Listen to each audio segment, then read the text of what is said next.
What's up, everyone? Today we're going to be talking about a more simpler topic, and that's to do with SEO and specific content marketing, right?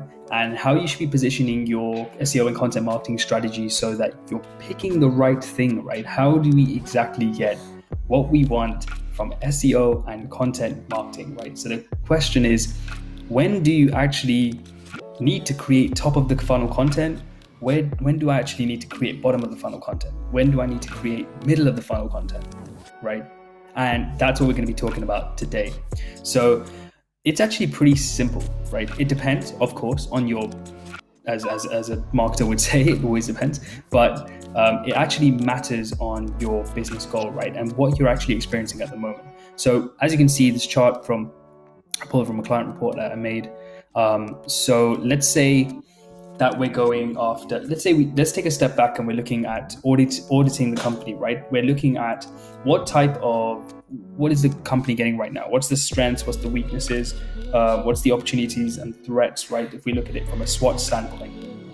Now, let's say that the strength is that the company is actually getting a lot of brand searches. So there's a lot of brand recognition. There's a lot of awareness of the brand in the market. They got a great share of voice in the market. So let's say that you get way more brand searches than your competitor, right?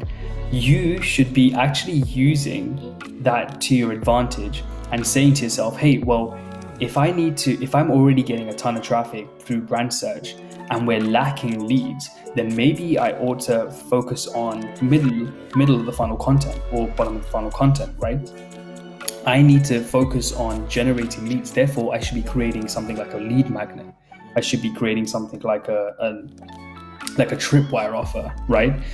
Maybe there's a back end offer. Maybe there's a front end offer that leads to a back end offer, right? There's a bunch of things that you can do, right? Maybe you want to implement exit intent pop-ups on a particular page, and then on that particular pop-up, you want to offer a downloadable, right, to capture information so that you can convert that user, right?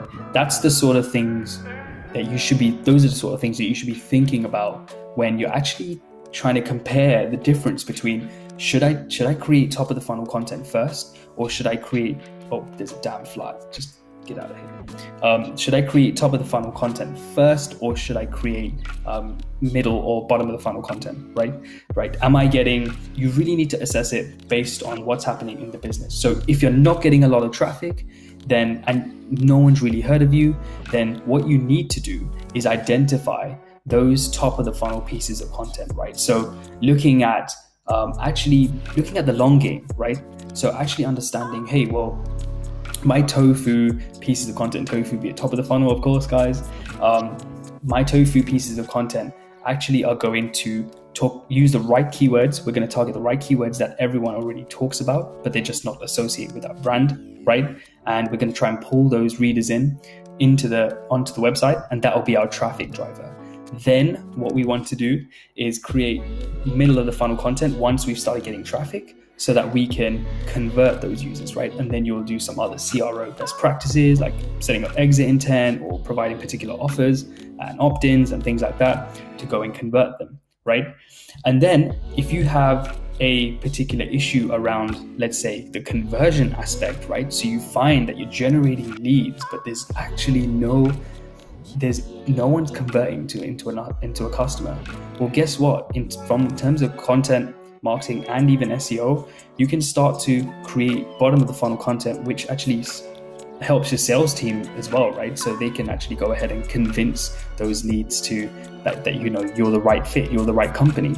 And you can do this by creating case studies or, let's say, customer success stories and things like that. And you should really understand what the metric is that you're looking at. Are you looking at traffic, right? If you don't have much traffic, you should be creating top of the funnel content, right? Are you lacking leads, right?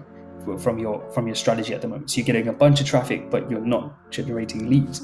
Well, you need to focus on lead generation content, so lead magnets and opt-ins and things like that. And lastly, again, are you converting those leads, right? Do you have any content on the back end, like let's say through your email lead nurture sequences, or do you have any other, let's say, client focused content that's more bottom of the funnel content friendly, right? So case studies and customer success stories, and maybe a particular report that allows someone to use like a calculator on the return on investment they'll get if they do buy into your tool.